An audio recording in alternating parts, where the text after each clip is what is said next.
Brumadinho, uma cidade pequena e tranquila, sempre teve um charme único.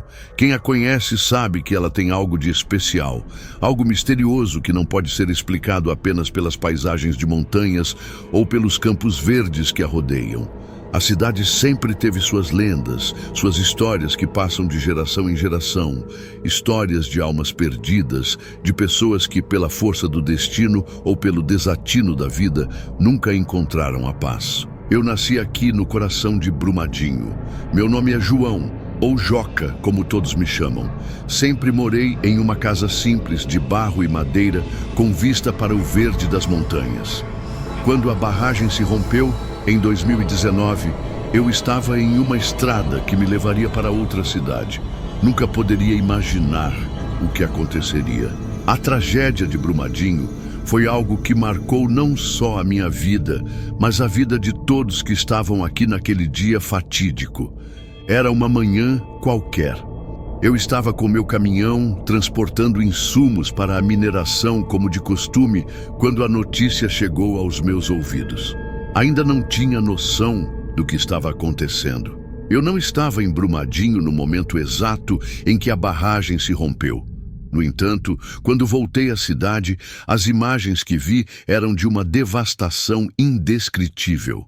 Não havia mais Brumadinho. Só restaram os escombros, os gritos, os corpos e, pior de tudo, a lama que engoliu a vida de tanta gente. Os dias seguintes foram de caos. Uma mistura de dor, desespero e um silêncio estranho tomou conta do lugar. Eu e meus amigos, trabalhadores que estavam todos ali para ajudar no rescaldo, começamos a sentir uma sensação de desconforto ao entrar em algumas áreas. Não havia vida, mas havia algo no ar. Uma energia pesada, como se a própria terra estivesse em luto. Eu tinha que ir até o local da tragédia para fazer entregas. E quando passei pela primeira vez pelo terreno devastado, senti uma pressão no peito, como se estivesse sendo vigiado. Naquele momento, os primeiros relatos de vozes e gritos começaram a surgir nas áreas próximas ao desastre. Os trabalhadores comentavam em voz baixa sobre figuras que viam à distância, sobre silhuetas que não podiam ser explicadas. Mas eu estava cético. Pensei que fosse apenas o efeito do estresse, das emoções à flor da pele, da pressão sufocante que estávamos vivendo. Mas o que vou contar a seguir não pode ser ignorado. Algo aconteceu ali, algo real. Na primeira noite em que trabalhamos nas ruas devastadas de Brumadinho, o cenário era desolador. A cidade estava em ruínas. Não havia mais brilho nas luzes da rua. Apenas o som distante de máquinas e helicópteros cortando o céu. A cada passo, o chão parecia emitir um som estranho, como se algo estivesse tentando escapar debaixo dele. Não era só o barulho da lama. Era como se a terra estivesse sussurrando. Éramos três. Eu, Tadeu e Juca, meu colega de sempre. Tentávamos realizar o trabalho da forma mais rápida possível. O silêncio era constantemente interrompido por um estranho zumbido, um som indefinível que não parecia vir dos ventiladores das máquinas ou das bombas de drenagem. Era algo diferente, como se algo estivesse tentando se comunicar conosco. Foi então que Tadeu começou a ficar inquieto. Ele suava, a testa franzida, os olhos fechados como se enxergasse algo que não podíamos ver. E então ele parou, olhando fixamente para o horizonte. Ouçam! Vocês estão ouvindo isso? Ninguém respondeu de imediato. Juca e eu trocamos olhares, o som distante das máquinas ainda ecoando ao redor. Mas Tadeu parecia ouvir algo além daquilo. Parece um grito. Alguém pedindo ajuda, ele murmurou, engolindo seco. Um arrepio percorreu minha espinha. Meus batimentos aceleraram. No fundo, eu não queria acreditar que fosse possível. A lama já havia engolido tantos. O que mais poderia restar ali? Mas então aconteceu. O som veio novamente. Primeiro um grito abafado, depois um lamento suave. Vindo de dentro da terra, não era um grito comum. Era um grito de desespero, um lamento de quem sabia que nunca receberia ajuda. A noite se tornava mais densa. Os lamentos continuavam. O medo se entranhava em nós. Tadeu começou a andar mais rápido, nervoso, como se quisesse fugir, como se a lama estivesse viva, como se quisesse nos contar algo. Juca, o mais cético de nós, empalideceu. Seus lábios se abriram, secos. Eu não estou ouvindo coisas, né? Vocês ouviram também? Era impossível negar. O som ecoava por toda a cidade, mas algo dentro de mim dizia que não devíamos sair dali. Precisamos ir embora, não dá para ficar aqui. A voz de Tadeu tremia. Antes que eu pudesse responder, Juca, que estivera calado até então, ergueu a mão de repente. Esperem, tem algo ali. Seguimos seu olhar. No meio da estrada, à distância, uma figura solitária se destacava. Era humana, ou quase isso. Ela parecia flutuar levemente acima do solo, imóvel, de costas para nós. A luz fraca da lanterna mal iluminava seu contorno, mas era nítida demais para ser confundida com uma sombra. Tadeu recuou um passo. Quem é ela? Juca perguntou hesitante. Ninguém respondeu. A figura continuava ali, inerte. O tempo pareceu parar. Meu corpo inteiro gelou. Começamos a caminhar na direção dela, como se algo nos chamasse. O silêncio era absoluto, exceto pelos lamentos que agora pareciam estar mais próximos. Quando nos aproximamos, um vento frio soprou. A figura girou lentamente, e então vimos seu rosto, ou o que restava dele. Era uma máscara de dor, uma expressão distorcida por um sofrimento indescritível. Seus olhos estavam fechados, mas seus lábios tremiam, murmurando palavras que não conseguíamos ouvir. Ela falava, mas as palavras se perdiam no vento. Tadeu sufocou um grito, recuando. Juca permaneceu imóvel, paralisado pelo horror.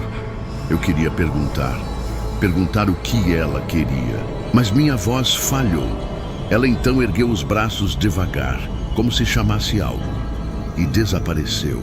Não andou, não se dissipou, apenas sumiu. A escuridão a engoliu. Olhamos uns para os outros, os rostos pálidos, os corações disparados. Não sabíamos o que fazer, mas sabíamos que o medo nos dominava. Aquilo não era humano. Algo estava ali, algo que não podia ser explicado. Os trabalhadores continuavam relatando histórias perturbadoras. Figuras observadas à distância, vozes chamando nomes no meio da noite, sombras se movendo nos cantos da lama, um vento que parecia respirar. Ninguém sabia o que era real, o que era delírio, mas uma coisa era certa: Brumadinho nunca mais seria a mesma. E eu nunca mais fui o mesmo desde aquela noite, porque quando fecho os olhos, ela ainda está lá. O rosto marcado pelo sofrimento, os olhos fechados, tentando me dizer algo, mas até hoje eu nunca soube o que era.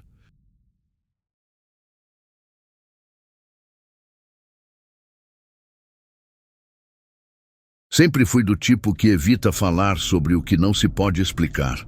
A vida de um pescador como eu, aqui em Paraty, sempre foi simples. Essas coisas do além eram apenas histórias que os mais velhos contavam durante as rodas de conversa nas festas da vila. Nunca dei muita atenção. Porém, o que aconteceu comigo depois da tempestade não tem como ignorar, não tem como explicar. Às vezes penso que se alguém me contasse essa história, eu acharia que era invenção. Mas aconteceu comigo e com muita gente daqui. Não dá para negar que foi real. Eu estava entre os voluntários que começaram a atuar nos dias seguintes ao desastre. Fui chamado para ajudar na limpeza e nos resgates. Embora a maior parte já tivesse sido feita, ainda havia muito trabalho para retirar os destroços e procurar sinais de vida, mesmo que parecesse inútil. A vila parecia uma cidade fantasma. Nada se movia, nenhuma alma viva à vista. Mas você já deve ter ouvido falar que depois de uma tragédia, nunca se sabe o que pode encontrar. E principalmente, o que não espera encontrar. Nos primeiros dias, todos estavam preocupados. O calor sufocante, a lama impregnada de destruição, a pressão de estar em um lugar onde tantas pessoas perderam a vida. Tudo isso tornava o ambiente pesado. Mas o que eu não estava preparado para sentir, e o que nunca vou esquecer, foi o frio. Um frio que surgia do nada e ia embora com a mesma rapidez, mas que cortava a pele como lâmina e deixava a estranha sensação de que algo nos observava. Eu não estava sozinho. Estávamos em um grupo de pelo menos 10 pescadores, mas foi em uma manhã, quando o sol mal havia surgido, que tudo aconteceu. Eu estava perto da área mais destruída, onde os barcos ainda eram retirados dos escombros, quando ouvíamos os ruídos das escavadeiras e o zumbido das lâminas cortando a terra. Mas no fundo, tudo estava silencioso, como se o mundo inteiro tivesse congelado. De repente, senti um calafrio. Um frio que não fazia sentido. Não havia vento. Não houve motivo para isso. O calor era intenso, como sempre foi durante aqueles dias de resgate. Mas esse frio me pegou de surpresa. A sensação de que alguém estava me observando tomou conta de mim. Algo muito, muito estranho. Como se meus próprios passos fossem seguidos, mas sem ninguém ao meu redor.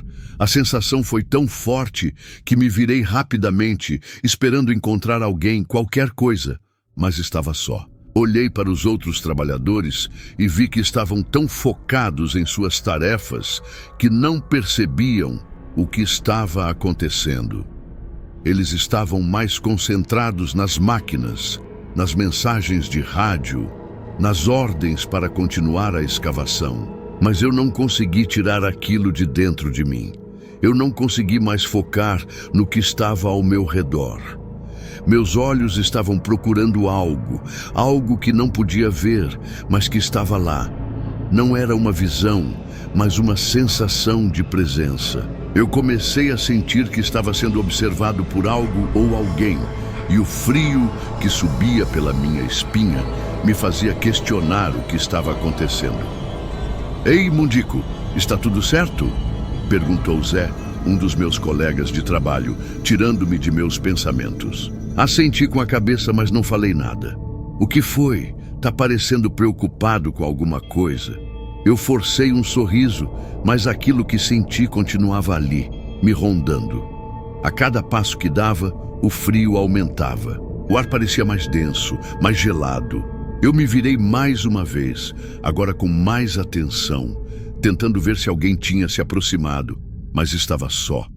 Aquela sensação de estar sendo observado era cada vez mais insuportável, como se alguma presença estivesse esperando por mim. Mas não era um sentimento simples. O ar estava pesado.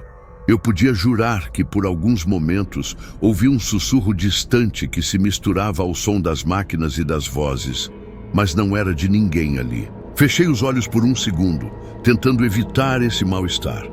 Quando os abri, vi algo na periferia da minha visão. No canto da área destruída, havia uma sombra. Algo que não correspondia ao cenário. Era como se algo estivesse escondido nas sombras. Algo que se movia discretamente. Eu não consegui ver o que era direito, mas o suficiente para entender que não estava sozinho. A sensação de presença não foi embora. Na verdade, aumentou. A cada passo que eu dava, o frio se intensificava. Eu me afastei rapidamente do grupo, tentando fugir do que estava sentindo, mas a sensação de que não estava sozinho me acompanhava. Era como uma presença invisível que, mesmo à distância, sabia onde eu estava. Eu tentei continuar o trabalho, mas não consegui parar de olhar para os cantos da área, procurando por qualquer sinal de que algo estava lá. Algo que não era humano. Quando o turno terminou, eu estava exausto. Fui para casa, tentando afastar o sentimento de paranoia que começava a tomar conta de mim. Mas à noite, o frio voltou. E não era um frio comum. Era um frio que vinha por trás, como se uma mão invisível tivesse tocado minha pele. Como se eu estivesse sendo chamado de novo, mas não sabia por quem. Eu não era o único a sentir isso. Outros trabalhadores começaram a relatar a mesma coisa. Eles falavam de um frio inexplicável que os tomava no meio do trabalho. De uma presença, como se alguém estivesse sempre ali, observando, esperando. Mas ninguém falava muito sobre isso. Aqueles que mencionavam o assunto falavam baixinho, com receio de parecerem fracos ou até loucos. Foi então que comecei a ouvir outras histórias dos moradores mais antigos da cidade. Eles disseram que no fundo das montanhas, onde a lama se espalhava como um mar, havia algo que nunca deveria ser tocado. Algo que estava ali antes da mineração, antes de tudo o que aconteceu. Algo antigo, que não gostava de ser perturbado. Isso explicava os lamentos, os gritos, o frio, as sensações de presença. Mas era difícil acreditar em algo assim. Eu voltei ao local mais algumas vezes, sempre com aquela sensação no peito. Algo invisível, algo distante, mas sempre ali, como se estivesse aguardando. Ainda não sei o que aconteceu naquela época, mas não posso negar o que senti. Nem todas as perguntas têm resposta, e talvez seja melhor assim.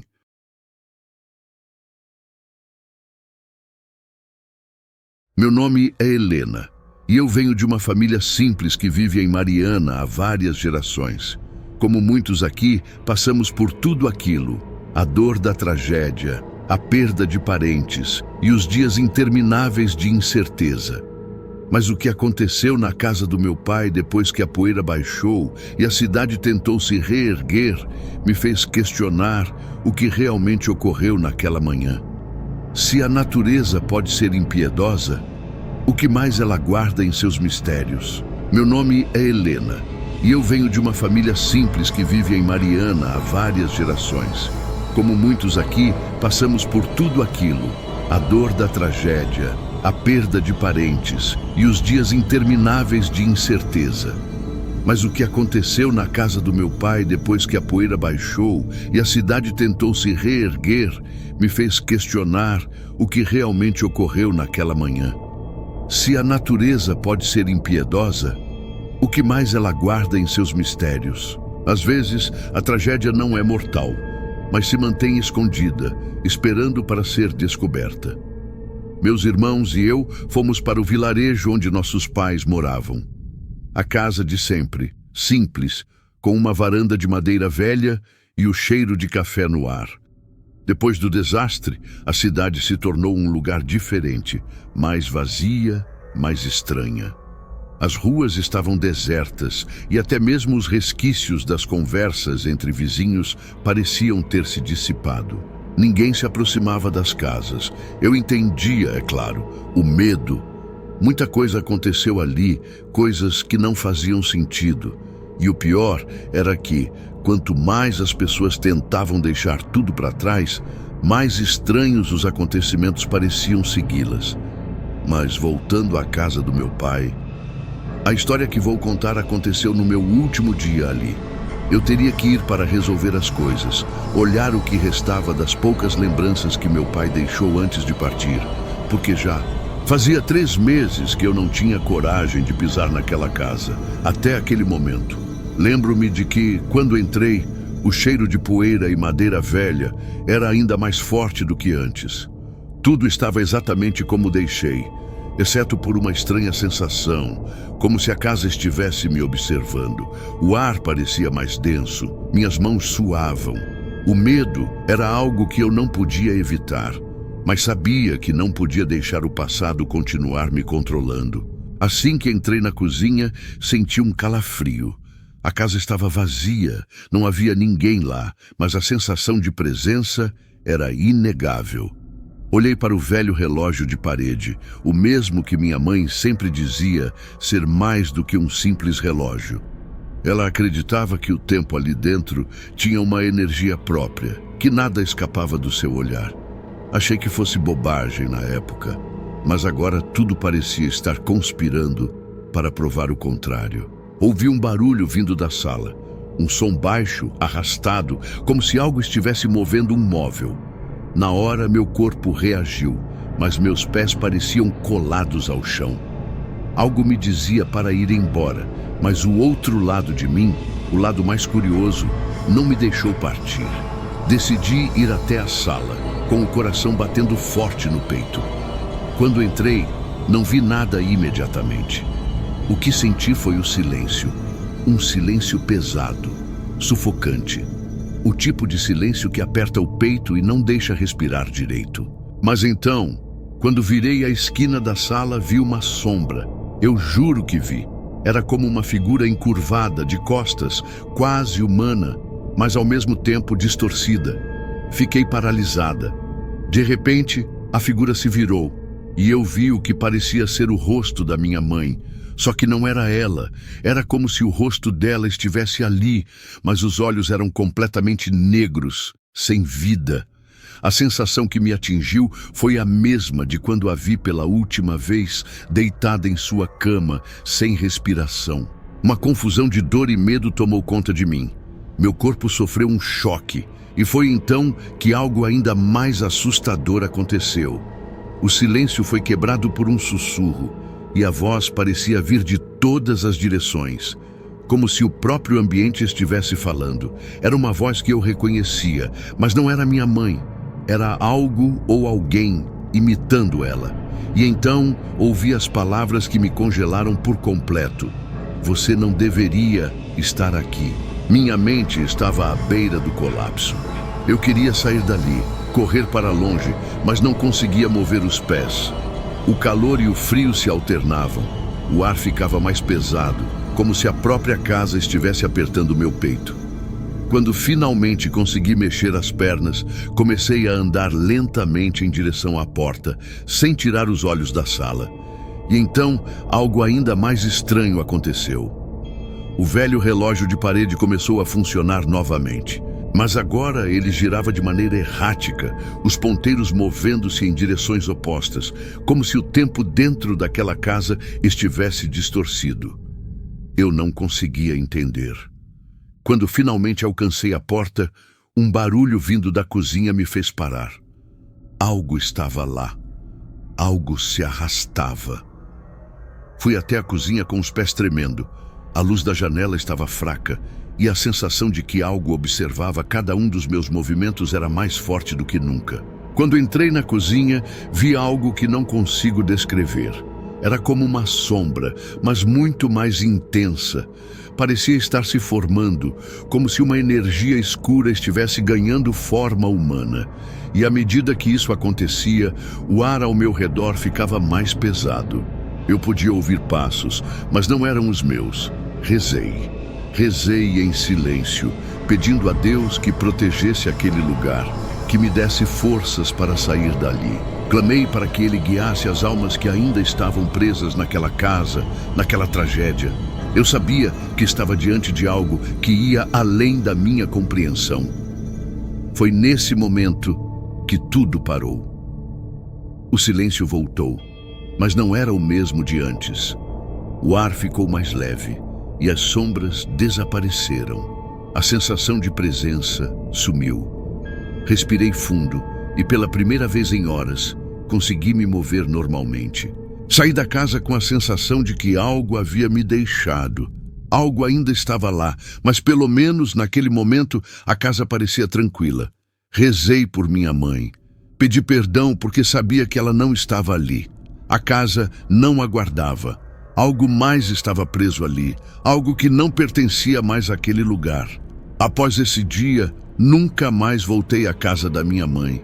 Sinto que ela não quer mais que eu fique ali. E, sinceramente, eu também não tenho coragem.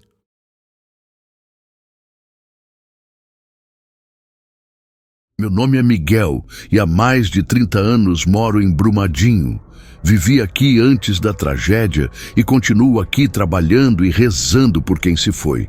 Eu não sou de contar essas histórias, mas minha neta me pediu que falasse. Ela estava me perguntando sobre os velhos tempos, sobre os dias em que o mundo parecia mais simples. Eu sempre gostei de contar histórias de antigamente. histórias de pessoas e lugares, mas tem algo em Brumadinho que é diferente. Por mais que eu queira deixar isso para lá, parece que de vez em quando essas lembranças vêm à tona. Então vou contar o que aconteceu em uma das noites mais sombrias que já vivi e, como sempre digo, rezo por todas as almas que ficaram por aqui, perdidas entre o que aconteceu e o que ficou para trás.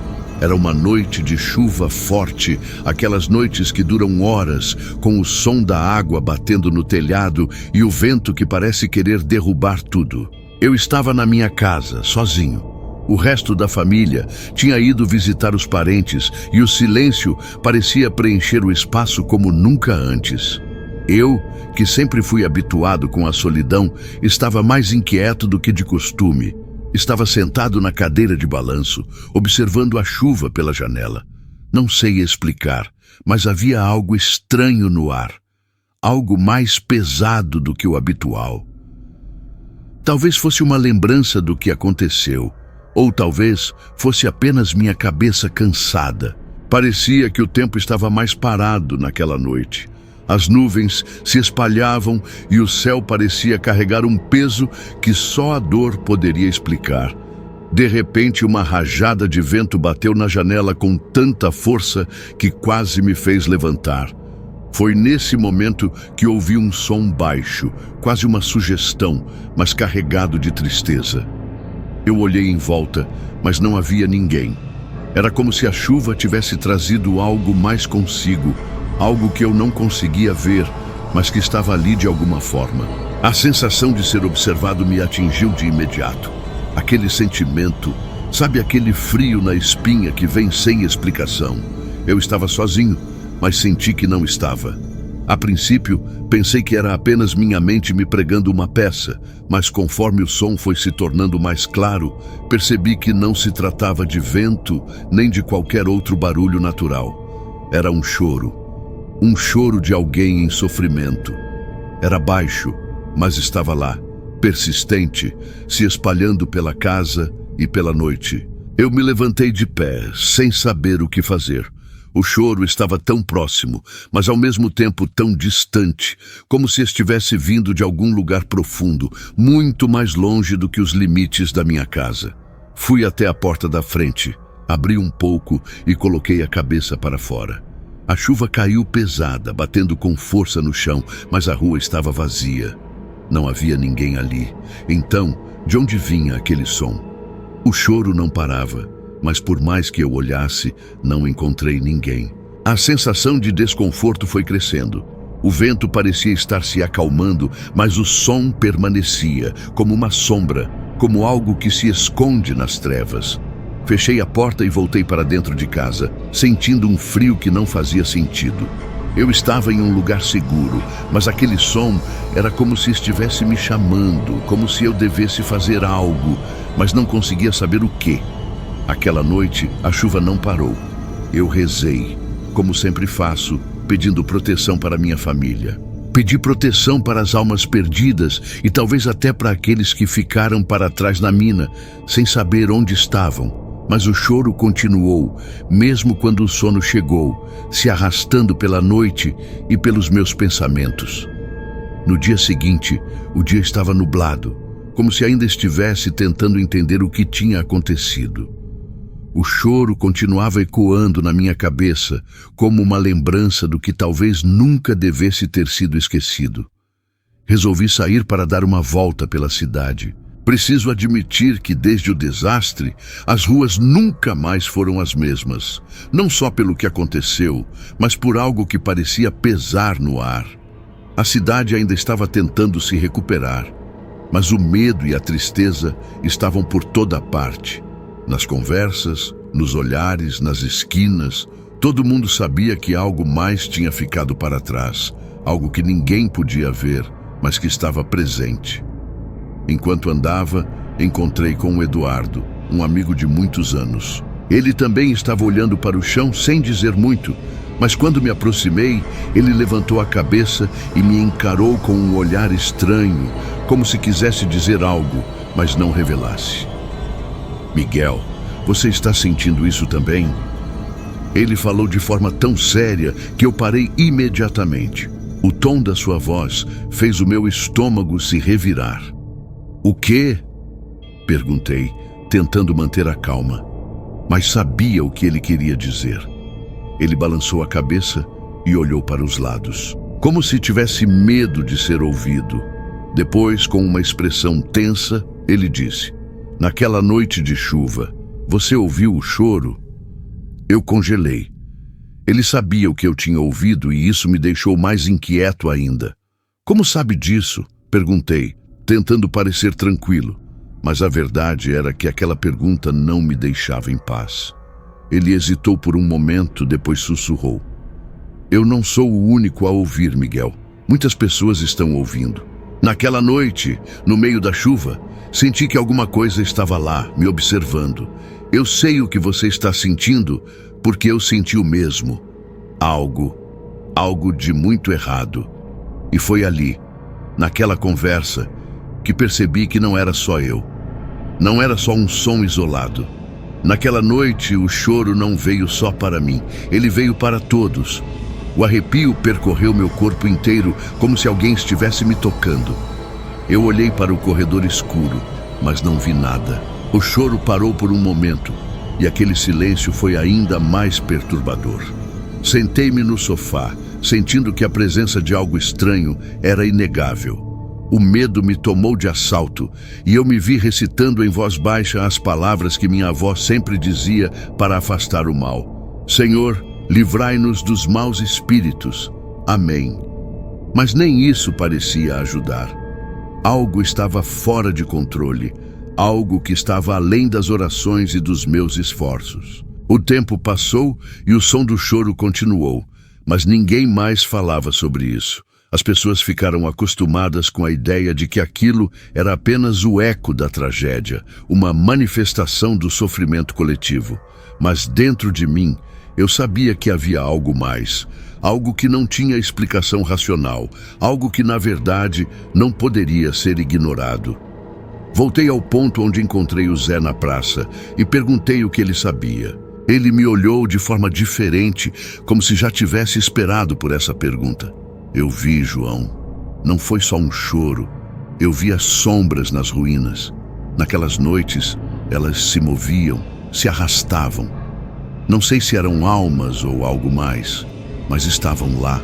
E elas olharam para mim, olharam com olhos que não eram humanos. Eu vi, fiquei paralisado. As palavras dele eram ditas com tanta certeza que eu não sabia mais o que pensar.